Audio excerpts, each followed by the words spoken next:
everyone, my name is Hannah. Welcome to a new video. Happy Bookmas Day 6. Today's video is going to be my November wrap-up, which is a little bit late, I know. Well, late because I've been doing Bookmas content and stuff, but I didn't not want to do a wrap-up for November just because I was doing Bookmas, so I thought I would incorporate it into my Bookmas videos. But I'm really excited because I have two new favorites in this month. So without further ado, let's just get right into it. So this month I read 13 books and I have a soft DNF, I'm halfway through, but am I gonna finish it this year?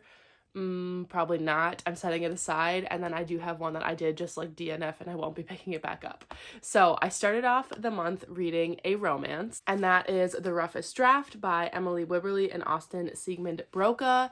This is an author romance, so it's an author duo that they got together, wrote this book, and it became a bestseller. Everybody's heard of it. It's amazing. And then something happened that split them up, and now they don't want to work together anymore. And they're still technically under contract to write another book together, and so they have to get back together and write this book. And I really liked this one. I liked the forced proximity where they had to work together and had to go on this author retreat and live in the same house. And then I also really liked all of the author aspects and seeing how they write and what their writing process was and all this talk about publishing and stuff. I thought that was really fun. So I gave this one 4 stars. I really enjoyed it. So 4 stars. Then I finished the Caraval trilogy, so I read Legendary and Finale. I did like the series, but I don't know, the finale was a little bit disappointing. It was a bit of a letdown. I did like Legendary. I like the main character of this book better than the main character in Caraval. So in Caraval, we're following Scarlet, and then in this one, we're following Donatella, which is Scarlet's sister. And so I liked Tella's character better in Caraval, so I was really happy that we were in her point of view, but I liked the story better in Caraval than what was happening in Legendary. I did still like this one. I still had a fun time with it. I really like Stephanie Garber's writing, so I ended up giving this one 4 stars. And then Finale was a little bit of a letdown. I just kind of felt at this point it could have been a duology, and they just tried to make it into a trilogy, and it just felt like it was getting dragged out a little bit. It was still okay, but it was a bit of a letdown. I gave this one 3 stars. So if you don't know, that series is about this magical game, and these 2 sisters go to play this magical game, and at the end, if you win, you get a wish. But one of these sisters ends up getting kidnapped and used as a piece in the game, and the other sister has to figure out what's going on and deciding what's real and what's all just part of the game. So that's that series.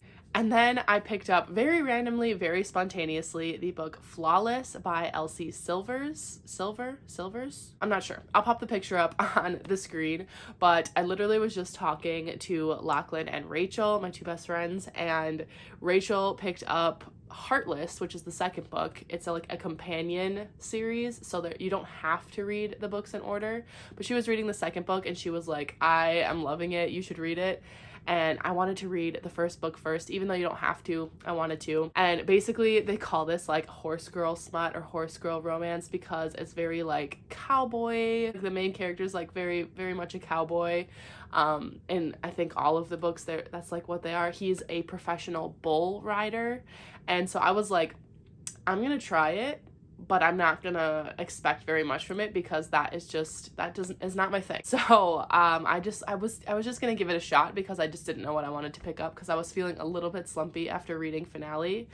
And so I picked up Flawless, and yeah, it's basically this professional bull rider who really makes his sponsors mad, and so his agent's daughter is hired to kind of keep him in line until the big competition that he's a part of, so he doesn't say the wrong thing or do the wrong thing or whatever. And of course they end up developing a bit of a romance. She is more of a city girl, and so she's trying to adjust, not overly obnoxiously city girl. But yeah, this one was actually a really fun time. I was very pleasantly surprised by it. I was not expecting a ton, and honestly the first 100 pages I was I don't know if I like this. Like, I don't know. I'm just gonna keep going. Like, it's okay. And then it got really good.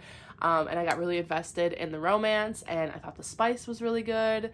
And yeah, I just ended up really enjoying it. So I will be continuing the series for sure, because I've heard that the second book, Heartless, is like amazing, and Rachel's like, you need to read it. So I gave this one 4 stars. I really liked it, and if that's not your thing, I still would recommend giving it a shot, because honestly, it's like a pretty good romance. Then I picked up one of my most anticipated releases of this year, Kingdom of the Feared by Carrie Maniscalco. If you don't know, I love the first 2 books. I gave them both 5 stars. Kingdom of the Cursed was amazing. I absolutely loved it, and I was so hyped for this book, and I read this one, and honestly, I'm sorry to say it, but I was disappointed by this. I think when I read it, I was like, yes, I'm really loving it, because I love Carrie Maniscalco's writing, and I love Wrath, the like Prince of Hell, the main love interest, but I just thought the story was like not well done in this one. Like, I feel like there should have been more hints at like what was going on in this one in the previous books, and when a reveal happened in this one, I'm trying to be very, very vague because this is the finale, but there was a reveal that happened in this that I was like, are we not gonna get any more on that? Like, we're just gonna say that this is a thing and that's it? Like, that's it? And then there were some things that were like the big problem in this book, and they were just so easily resolved. I was kind of rolling my eyes. I was like, what? And the more that I sit with this, the more that I'm like, you know what? Actually, that was a little bit ridiculous. I think I originally gave this 4 stars when I read it, but it's probably more of a 3-star with how I'm feeling right now about it. Like, I'm so sad about it, because I thought this was going to make my best books of the year, and honestly, it's probably going to be my most disappointing read of this year. So I'm a little sad about that. So yeah, I didn't give a synopsis for this, obviously, because it's the finale, but the first book follows this witch, and it's set in like Italy, and she ends up finding her sister murdered, and she swears to seek revenge for her sister's death and find out what happened. And so she summons this demon from hell, who ends up being a prince of hell, and they get kind of roped together in this murder mystery. And the story just basically takes off from there. But yeah, 3 stars is what I'm gonna go with for this one. Then I read Empire of the Vampire by J. Kristoff. Wow, wow, wow, wow, wow, wow, wow. Okay, this was a 5-star prediction, and my God, was I right. I am so glad that I read this. Last year, I think at the end of October, I tried picking it up, and I could just tell that I was not in the mood for this, and I wouldn't have enjoyed it as much if I had tried to read it last year. I think I got maybe like 40 pages in, and I was like, you know what? I'm just going to soft DNF it. I'll put it back on my want to read list. I'll pick it up when I know I'm in the mood for it. And I picked it up when I was in the mood for it, and holy crap, this is so good. I freaking love J. Kristoff's writing. His Nevernight series is one of my favorite adult fantasy series that I've ever read, and so I knew that I would like the writing, but oh my God, this is so good. And like, there's like illustrations throughout it, which is really cool, and there's like, I don't know, there's got to be like at least 50, maybe more. Like, there's a lot of illustrations, and just the story is, it's so good. And the religious commentary in this, it's so good. So it follows Gabriel de Leon, who is a silver saint, and that means he is half vampire, and so he is better equipped to hunt and kill vampires than like humans are. So he has like more healing abilities, and he like understands them better. And basically this book has 3 different timelines following Gabriel. So you see him in the present time, and he is captured and telling this story to a vampire chronicler who's trying to chronicle this history of the Silver Saints, of Gabriel de Leon. And so you know that he's like this super impressive, like badass, and he's captured. And so you're like, how the heck did we get here? And so then he's telling his story of first when he is very young, like 15, and like finding out that he is a silver saint, and like getting taken to the school to train to become a vampire hunter, and like what's happening then. And then you also have another timeline where he's quite a bit older. I think he's like 32 or something like that. and he's on this other like mission, so he's a little bit more established, and so you kind of jump around in the timelines a bit, which I thought would be confusing, and it was a little bit, but once I caught on, I wasn't confused at all, and I just like understood what was happening. But oh my god, I loved this. For sure gonna make my favorites of the year if you didn't catch on to that. For sure a 5 stars. I cannot wait for the second book. Oh, it's so good. So good. If you haven't read this yet, please read it. Then I did a 24-hour readathon, and I managed to pick up and read in its entirety Seasonal Fears by Shauna McGuire. This is another one of my most anticipated releases of this year that I just hadn't gotten the chance to get to. This is the sequel companion to Middle Game, which was one of my favorite books, I think of 2019, whenever it came out. But I absolutely loved that book, and so I was really excited about this one, but I thought it was going to be like a direct sequel following the main characters of Middle Game, Roger and Dodger.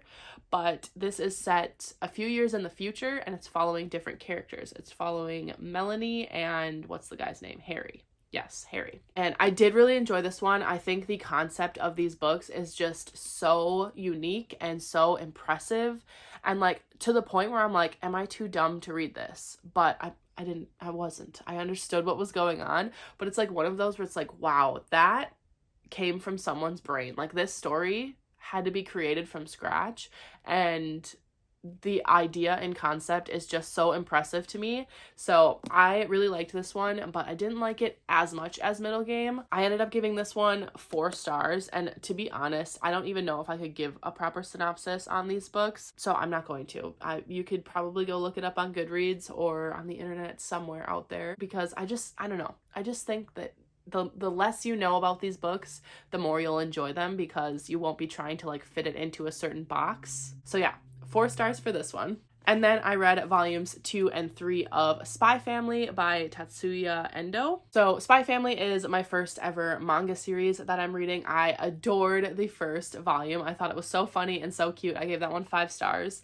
And these just basically can continue on the story. So this one mainly focuses on the wife, and then this one mainly focuses on the little girl, Anya. The series basically follows this spy who, his name is Twilight, and he has to get close to this guy, and in order to do that, he needs to have a child and enroll her in this like prestigious academy.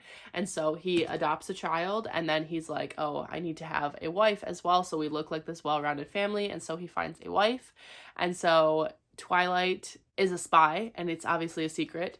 Anya is a telepath, and so she could read people's minds, and that's like her secret. And then the wife is actually an assassin, so they all each have their own little secrets, and they're all pretending to be this little family, and their dynamic is just really cute, and I really like it. And I did really enjoy these. I thought they were super fun. I am very excited that I am like liking manga, so I gave both of these 4 stars. I loved them, and I will definitely be continuing on the series. So if you haven't picked up Spy Family yet, again, highly recommend. The next book I picked up was Dark Fae by Caroline Peckham and Suzanne Valenti. So this is book 1 in the Ruthless Boys of the Zodiac? Ruthless Boys of the Zodiac. Yeah, that's what it's called. And this is set in the same world as the Zodiac Academy series. It's set 5 years before the events of the first Zodiac Academy book, and it's set at Aurora Academy, which is a different academy in this world of Solaria.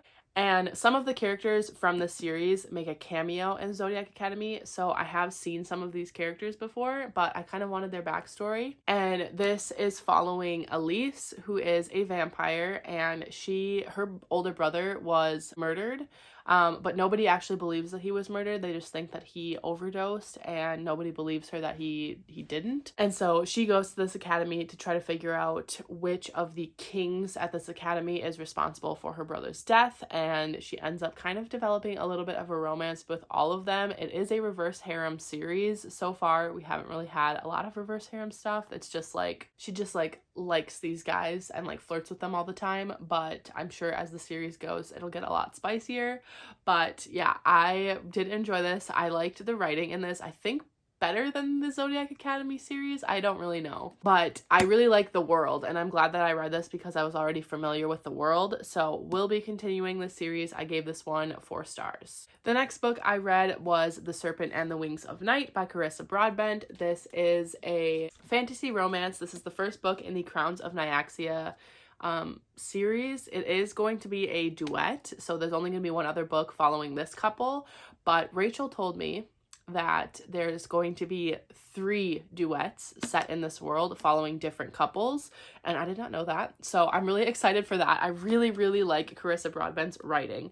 Rachel is the one who gifted me this, and she is the one who like really wanted me to read it. It's her favorite KU fantasy romance, with good reason, because it was amazing. It follows this human girl, Araya, who is, her whole family gets murdered by vampires, and the vampire king ends up like taking her and adopting her and raising her as his own. And so she is constantly surrounded by the threat of vampires, and she's been trained her whole life on how to like deal with them. And when she's an adult, I think she's like 23 or something like that, she enters into this competition called the Kajari, and if you win the Kajari, you get a like wish granted from the goddess Nyaxia. Except it's like a fight to the death. Basically, very few people survive it. Basically, it's whoever's left standing at the end. And since she's a human, she's obviously more vulnerable than the vampires. She doesn't have their speed, their strength, their ability to heal quickly. So she really has to fight hard for it. And so basically, we are just following her in this competition, and she ends up becoming begrudging allies with another vampire called Rain and his friend. And so she kind of has to like slowly learn to trust him because they are allies, but of course she doesn't trust him because he's a vampire. It really takes off from there. It's really, really good. It's so action-packed, and that ending, my god, that ending. I absolutely love this. I gave this 5 stars. It's gonna be a favorite. I can't wait to get the sequel to this, which comes out next year, but I also can't wait to read more from Carissa Broadbent. She wrote the Daughter of No Worlds series. I can't remember what that series name is called, but I will be picking up Daughter of No Worlds this month, and I'm very, very excited about it because I loved Carissa Broadbent's writing. I feel like if you like the From Blood and Ash series by Jennifer L. Armentrout, if you like Sarah J. Maas, if you like the Nevernight Chronicles, I think you should give this a shot. It's not like those, but it has elements that I liked in those that I found in this, so I think you should give it a shot if you haven't read this yet. It's so good. Then I spontaneously decided to pick up a little smutty novella by Katie Robert. I picked up Gifting Me to His Best Friend, which is like a Christmas romance. It's like 95% spice, 5% plot. And I really liked it. I had a good time reading it. It was a fun time. I think the title basically tells you what it's about. I don't really need to go into that. It's like 100 pages of like straight spice. So I gave it 4 stars. That's kind of like a loose rating because honestly, like how can you rate something that's only 100 pages and it's just about spice? But there you have it. Then I did my reread of A Court of Silver Flames by Sarah J. Maas for my read-along that I'm doing with Christina, and we had our live show. It was so much fun. This is one of my favorite books of all time. It comes at a very, very close second to A Court of Mist and Fury, which you all know I am over the moon about. But rereading this makes me like almost question that, and you know how much I love A Court of Mist and Fury, so the fact that I have a book that I'm like, could this be my favorite? You know that means it's good. But yeah, this journey is just so emotional, and I just love Nesta so much, and I will not hear any hate for Nesta. But since this is the like 5th book in a series, I'm not going to talk too much about it, but 5 stars. Okay, and then ending the month with my 2 DNFs. So the first DNF is the soft DNF, and it is A Light in the Flame by Jennifer L. Armentrout. I got halfway through. I'm on page 294. So I will read this eventually, but I was just kind of bored and getting a little bit annoyed with some of the things that I would look past in the past. But like it is very info dumpy. I feel like every single one of her books is very info dumpy, and they're very similar. So like this is the prequel series following Sarah and Ash, and the From Blood and Ash series follows Poppy and Cass, and so they just feel very similar. And after reading The War of Two Queens, I think I picked this one up too soon after that, so I'm just gonna set it aside for now. I mean I was liking it. It was fine. It was just like I was rolling my eyes a lot, and I was just like, you know what, I'm just going to shelve this for now, and I'll pick it up at another time. So I will finish this, just not right now. And then the final DNF that I ended the month on was Beauty and the Baller by Ilsa Madden Mills. I got roped in to this one, which was a like TikTok I saw so many TikToks about it, and it's always those like one-liners or like giving you a little bit of the synopsis, and it sounded really, really good, but the only word that I could describe this book as was cringe. I got about 50 pages in and I was like, it's a no from me. So I DNF'd it. All right, so there you have it. There are all of my books that I read in November. If you made it to the end of this video, leave the vampire emoji and the snake emoji for my 2 favorite books of this month, which was Empire of the Vampire and The Serpent and the Wings of Night. So leave the vampire and leave the snake emoji down below to let me know that you made it to the end of this video. And don't forget to click like and subscribe as well to help support me and my channel. I'd really appreciate it, and then you won't miss any of my bookmas content. I hope you've been enjoying it thus far. Let me know in the comments too what your favorite book of November was. Thank you so much for watching this video, and I will see you all in my next video for Bookmas Day 7. Bye!